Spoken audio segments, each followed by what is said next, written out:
Mucho gusto. Esta es una compilación de la unidad número 2 y vamos a trabajar sobre un contenido completo de esta unidad y posteriormente introducir el último tema. Como ya lo sabemos, la unidad 2 se trata sobre la socialización. Así que vamos a hablar un poquito al respecto en esta oportunidad.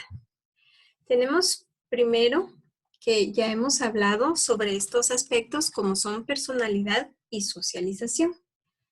La socialización tiene que ver con la interacción de las personas entre sí. Estas interacciones pueden ayudar a descubrir cómo nosotros debemos comportarnos de forma adecuada y también a que se transmita la cultura de generación en generación, lo que significa que la socialización ayuda a modelar nuestra autoimagen, las experiencias que nos van formando la personalidad.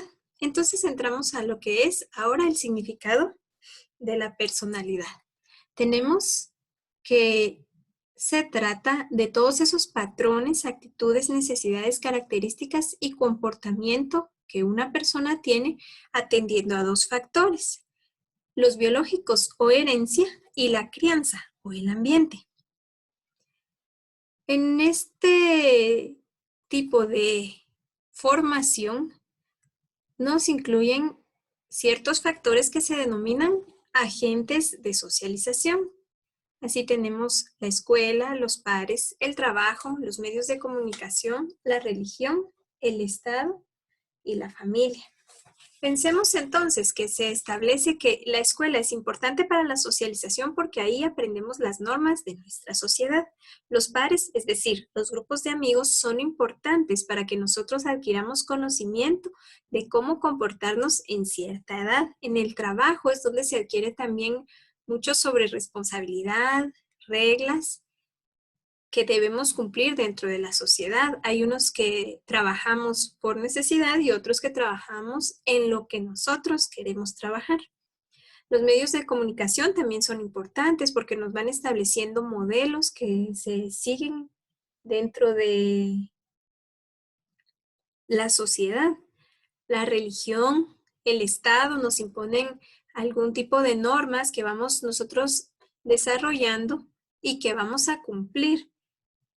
Por ejemplo, ir a la iglesia es una norma que se socializa y va formando parte de nuestra personalidad, o el cumplimiento de todas aquellas labores que por derecho nos corresponde o por obligación realizar. Pero el agente más importante de socialización es la familia, porque es ahí donde todas las influencias culturales se van desarrollando. Por ejemplo, en casa es donde se aprende cómo se tiene que comportar un hombre, cómo se tiene que comportar una mujer, aunque no siempre esto se refleja en la forma en que se desarrolla la persona. La socialización y el yo. Aquí ustedes ya hicieron una tarea sobre esto con respecto a las diferentes percepciones, sentimientos y creencias de quiénes somos y cómo somos. Nosotros no nacimos así, sino que el yo es una identidad que va surgiendo a medida que interactuamos con los demás y se va cambiando a lo largo de la vida. Por ejemplo, yo puedo sentir hoy que soy la mujer más excelente del mundo, pero tuve alguna situación, un enfrentamiento en mi familia, un problema, y eso me va a hacer sentir que no lo soy. Pero luego las cosas mejoran y otra vez siento que sí. Esto es la forma en que las interacciones nos van ayudando con respecto a la formación del yo. Y sabemos que, como ustedes ya lo hicieron en una tarea, existen varios puntos de vista o enfoques sobre la socialización y el yo. Tenemos los sociológicos y tenemos los psicológicos. Los sociológicos corresponden a los sociólogos que han hablado sobre estos temas como Horton, Cooley, quien habla del yo espejo, que significa que uno determina quién es de acuerdo a lo que ven los demás con respecto a la aceptación que se tiene de uno mismo. También tenemos a Mead, que habla de el yo y del otro generalizado, estableciendo ciertas etapas que uno va desarrollando en la niñez para asumir ciertos roles, luego ciertas reglas para luego formar su propio yo. También tenemos a Goffman, que nos habla del manejo de la impresión, el enfoque dramatúrgico y la imagen social. Y aquí tenemos que recordar que el manejo de la impresión es lo que yo quiero que los demás piensen de mí. El enfoque dramatúrgico significa que uno asume un rol cuando está delante de las demás personas para que todos miren que yo soy de esa manera. Y la imagen social, que es como uno quiere proyectarse hacia los demás. Tenemos también los enfoques psicológicos de Freud y de Piaget. Freud nos habla del psicoanálisis y de cómo todo, pero especialmente los padres, influencian el yo, así como los impulsos innatos, y habla también de la gratificación sexual. Mientras que Piaget habla de la teoría del desarrollo cognitivo, que se vincula de acuerdo a lo que se va haciendo en el transcurso de la vida en sociedad. Tenemos también otro tema relativo al curso de la vida, cómo la socialización se desarrolla a lo largo del curso de la vida. Y aquí tenemos situaciones muy específicas como los ritos de paso. Por ejemplo, yo, para determinar que voy a pasar a la adultez y a la responsabilidad como persona, sabía que tenía que estudiar y el rito de paso fue mi graduación. Entonces ya paso de estudiante a trabajadora. Y así hay un montón de situaciones. Por ejemplo, cuando se va a jubilar una persona, hasta a veces hacen despedidas o conmemoraciones con honores a las personas que se jubilan porque pasa de una situación a otra. Y tenemos también en este punto lo que es la socialización anticipatoria y la resocialización. Con respecto a la socialización anticipatoria, que también ocurre en el transcurso de la vida, es cuando nos vamos preparando para lo que queremos ser. Por ejemplo, cuando una mujer está embarazada, ella y su esposo se van preparando para lo que viene, que es ser padres. Cuando una persona quiere ocupar un trabajo, se va preparando, estudia sobre eso, trata de hacer prácticas sobre eso para poder obtener ese trabajo. Y la resocialización ocurre para enfocar nuevos patrones de vida en una persona. Por ejemplo, pensemos en los adolescentes que cometen un delito. Ya hemos escuchado que los mandan a un lugar al que le llaman las gaviotas. Ellos van ahí a tener un proceso de resocialización. Lo mismo que ocurre con las personas que son condenadas por un delito, los adultos que van a las prisiones. Entonces, aquí lo que se trata es de cambiar comportamientos que existían antes o generar nuevos patrones de conducta. Por eso se habla del ejército, de los conventos, de los centros donde se congregan a las personas que tienen dificultades psicológicas. Y entonces aquí tenemos que se encuentran todos bajo una misma autoridad, todos hacen las mismas actividades. Y todo lo que ellos viven está diseñado para que cambien sus comportamientos. Luego tenemos la socialización a través del rol y el estatus. El rol y el estatus tienen mucha relación. El estatus puede ser el que es adjudicado o asignado al nacer, que se llama estatus atribuido, que es lo que yo soy desde que nazco. Soy mujer, soy hija, soy, por ejemplo, ladina, soy maya, soy garífuna, soy xinca. Pero el estatus adquirido es ese que yo obtengo de acuerdo a mis esfuerzos, por ejemplo, profesional, trabajadora, docente, por citar un ejemplo en el caso mío que ustedes me conocen. Ahora, con respecto a los roles, tenemos una situación bien importante. Es lo que los diferentes papeles que yo juego dentro de la sociedad. Por ejemplo, yo tengo el rol de madre, el rol de esposa, el rol de hija, el rol de hermana, el rol de docente, el rol de abogada, el rol de estudiante. Esos son los roles que yo tengo. Pero a veces pueden existir conflictos porque hay ocupaciones que pareciera ser que no son para cierto tipo de personas. Por ejemplo, en mi caso, disculpen que me ponga como ejemplo, yo también ejercí un rol de peleadora de artes marciales. Entonces, quizás no sea lo común que una mujer tan pequeñita, tan delgadita, se dedique a las artes marciales, pero estuve peleando casi 15 años, dedicándome exageradamente a eso. Entonces, es un conflicto de roles porque pareciera ser que una mujer no puede desarrollar este tipo de actividades. También existe otra situación que es la tensión de rol. ¿Qué sucede cuando yo, por ejemplo, soy la docente de mi mejor amiga? Ella podría querer que yo le haga favor de que gane el curso, etcétera, pero en mi rol de docente yo no puedo permitir ese tipo de situaciones. Y tenemos también la salida del rol, que significa que voy a dejar de hacer esto, que he hecho mucho tiempo, y voy a hacer ahora otra cosa. Por ejemplo, podríamos hablar aquí de una situación en la que yo he dedicado toda mi vida a hacer la limpieza porque soy la conserje de este edificio. Pero gracias a Dios ya logré graduarme y ahora voy a obtener un nuevo rol en el mismo lugar. Ahora voy a ser la jefa. Entonces salgo de uno y paso a otro rol. Entonces, eso es lo relativo a esta situación. Ahora vamos a continuar con el individuo y el grupo. Ustedes también hicieron ya tareas sobre el individuo y el grupo. Y tenemos aquí 3 temas principales: la clasificación de los grupos, la dinámica de grupos y el comportamiento colectivo. Empezando con qué es un grupo, se refiere a un número de personas que tienen normas, valores y expectativas similares que se relacionan entre sí.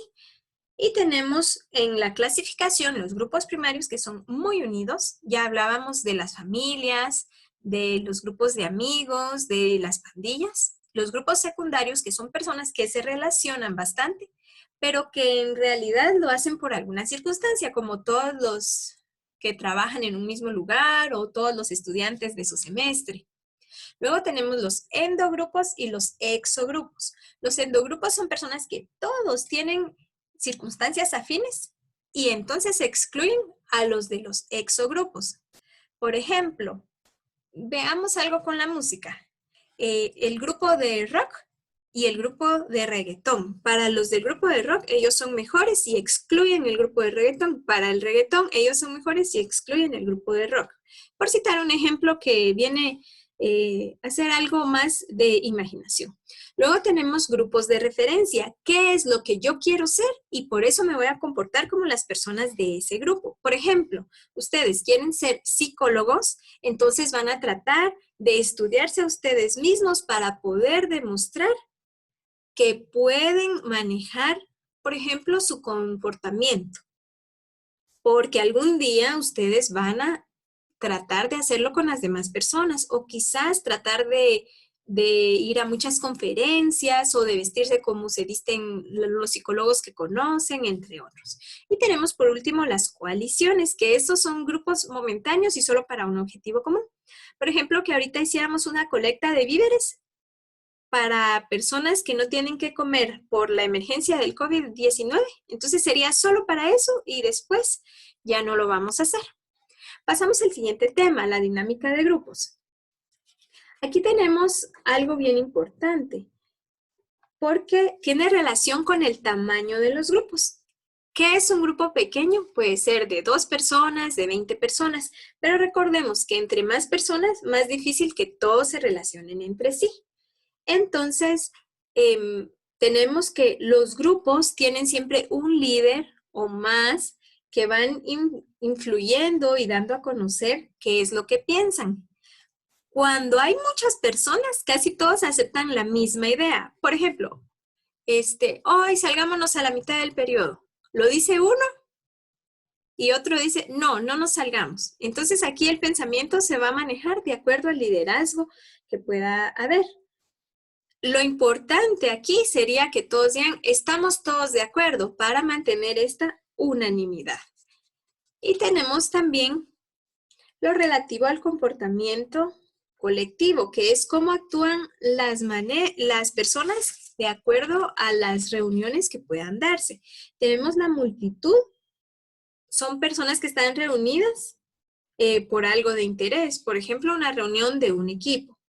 Un desastre, que es lo que hacen las personas cuando deben responder a una situación que no es común. Una moda pasajera, se trata de algo que hacen por un tiempo determinado las personas. Por ejemplo, todos vamos a usar mascarilla durante unos meses. Una moda es algo que a todos les gusta y que les gusta por mucho tiempo. Como el hecho de usar tenis para ir a clases. Es una moda que es perenne en los estudiantes, más no así en los docentes, que ya ven que hay todos formales todo el tiempo. Una manía es una preocupación que dura un periodo determinadamente largo. Por ejemplo, cuando todos van al estadio porque va a jugar Marquense y vuelven a ir, y vuelven a ir, y vuelven a ir. El rumor es una forma de interpretar una situación. Ahorita, por ejemplo, ya han hablado de muchos rumores de que este virus del COVID-19 se originó en China o que fue en Estados Unidos y que lo hicieron por razones económicas. Estos son rumores, comprobados no está nada. También tenemos el público, que son personas que comparten un interés en común. La opinión pública, que son puntos de vista sobre alguna situación, y el movimiento social, que son organizaciones para favorecer determinado tipo de situaciones. Luego pasamos al siguiente tema que también ya abordamos, que son las instituciones sociales. Las instituciones sociales derivan de la interacción social. Son importantes porque permiten establecer roles, establecer una estructura, establecer estatus, establecer redes sociales. No nos referimos aquí exclusivamente a Facebook, Twitter, Instagram, sino a esas conexiones entre personas. Por ejemplo, yo los conozco a todos ustedes, que son 29 estudiantes, 28 porque se nos fue una compañera, pero ¿qué sucede con ustedes? Que ustedes al mismo tiempo conocen a muchas personas más. Entonces yo soy parte de la red social de ustedes y ustedes tienen red social en su familia y así sucesivamente. Por ejemplo, si yo me encuentro un día a la mamá de una de las compañeras, ella va a decir, mi hija es su estudiante. Ahí estamos estableciendo que hay una red social entre la hija y yo, y también entre la mamá y yo, porque soy parte de las personas a las que conoce la hija. Y vamos entonces con la importancia de las instituciones sociales, que son objetivos concretos y desarrollan funciones específicas. Por ejemplo, la familia, que se refiere a personas ligadas por parentesco, como los hermanos, o por afinidad, como los esposos y los cuñados, que determinan comportamientos sociales. Ya sabemos que ahí se forman principalmente los roles.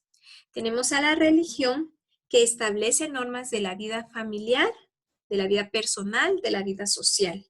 Tenemos a la institución política, que tiene la función de lograr los objetivos sociales destinados principalmente al bien común. La educación, cuyas prioridades son establecer los patrones de comportamiento dentro de una sociedad y convertir a cada individuo en un miembro útil a la misma. Y tenemos la economía, como función de administración de los recursos con los que cuenta el Estado. Y finalmente vamos al tema que no habíamos abordado, que son las clases sociales. Vamos a hablar de su significado y orígenes, el futuro de las clases sociales y la movilidad social. Tenemos que tener en consideración los sistemas de clases, que se refieren a la jerarquía, es decir, unos están arriba y otros están abajo, de personas de acuerdo a su posición económica. Puede existir un sistema abierto, que significa que si uno estudia, se prepara, puede cambiar de clase social, o un sistema cerrado, que bueno, por ejemplo, esta persona es hija de personas pobres y entonces es pobre. También tenemos que la clase es un grupo de personas que tienen un nivel similar de riqueza y de ingresos. Esto se determina con un método que se llama objetivo. Se basa en la ocupación, la educación, los ingresos y el lugar donde se reside. Los límites entre las clases no están claramente definidos, pero la posición se adquiere de acuerdo a diversos motivos. Por ejemplo, a que nació hijo de padres pobres, entonces su posición actual es de pobre, etc. Y tenemos que la estratificación es la clasificación estructurada de grupos de personas que perpetúan esta desigualdad, porque tenemos a que unos son ricos o que otros son pobres, etc. Con respecto a esto, existen algunas perspectivas sociológicas. Las más importantes son la de Karl Marx, que nos habla con respecto a que existe la burguesía o los ricos y el proletariado o la clase trabajadora. Algunos incluyen entre estos dos a una clase que está en la mitad, de la que se llama clase media. También tenemos a Weber, que identifica la clase, el grupo de estatus, o sea, los que están dentro de la misma característica, y el poder, que se refiere a lo que las personas tienen la capacidad de hacer de acuerdo a lo que tienen o con lo que cuentan. Tenemos también a los funcionalistas, que dice que es necesario que existan clases para que unos puedan luchar para superar a los demás. Los teóricos del conflicto dicen que las clases sociales son fuente de tensión social, y los interaccionistas indican que la clase social ayuda a determinar el estilo de vida de una persona, pero las clases sociales tienen consecuencias. Por ejemplo, la desigualdad social, el surgimiento de una infraclase, que es el conjunto de personas que no tienen ni educación ni destrezas que les permitan salir de la pobreza. Tienen consecuencias en las oportunidades de vida de una persona. Tienen consecuencias en la brecha digital, que separa a los que tienen muchísima tecnología y los que no la tienen, y que repercute en la permanencia de una desigualdad social, porque hay mucha diferencia entre unos y otros. Con respecto al futuro de las clases sociales, actualmente se habla de que ya no se trata solo de clase alta, media y baja, sino que se han generado nuevas clases sociales que involucran lo relativo a la globalización y a la tecnología. Se basan en tres aspectos: el capital económico, o sea, la riqueza de las personas; el capital social, es decir, las redes personales; y el capital cultural, que se refiere a los intereses y a la educación de las personas. Así tenemos a la clase élite, que tiene de todo. Tiene capital económico, social y cultural. La clase media establecida, que tiene un alto nivel de los tres tipos, pero no toman decisiones. La clase media técnica, que son los llamados nuevos ricos. Tienen mucho dinero, pero no tienen capital social ni cultural. Los nuevos trabajadores prósperos, que se vinculan a las profesiones liberales, por ejemplo, médicos, abogados, psicólogos. Tenemos también a la clase trabajadora tradicional. No son pobres, pero tienen poco de todo. Es quizás a la que se le podría denominar nada más clase media, según lo que conocemos nosotros. También están los trabajadores del sector de servicios emergentes, que está compuesto por jóvenes que tienen algún tipo de iniciativa, pero que no logran despegar. Y el precariado, que no tienen ninguno de los tres aspectos, que no han tenido la oportunidad de educación universitaria, y la mayoría no tienen bienes propios. Y por último, tenemos el tema de la movilidad social, que significa que una persona puede moverse de una clase social a otra. Hablamos aquí de una movilidad horizontal, que es uno de sus tipos, cuando se pasa de una posición a otra, pero de la misma categoría.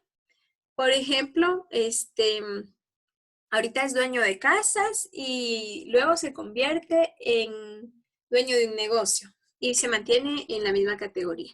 Movilidad vertical es cuando se mueve de abajo hacia arriba o de arriba hacia abajo. Por ejemplo, es pobre y ahora se convierte en rico, o es rico y se convierte en pobre. Tenemos la movilidad intergeneracional, que ocurre en muchas familias. Por ejemplo, mis papás eran pobres, pero como yo ya logré poner un negocio o estudiar en la universidad o ser profesional, entonces yo voy a subir de pobre a clase media. Y tenemos la movilidad intrageneracional, que es lo que le ocurre a una persona. ¿Se recuerdan del caso que les comenté de un señor que era cuando era niño era vendedor de dulces y golosinas en la parte de afuera de los juzgados? Le gustaba tanto lo que veía con los licenciados que él decidió estudiar derecho. Entonces ahora cambió de pobre a clase media porque ahora es abogado. Entonces él logró esa movilización, pero él mismo. Él lo hizo por su propia cuenta. Bueno, esto es todo. Espero que les sirva, espero que se entienda y también espero sus comentarios.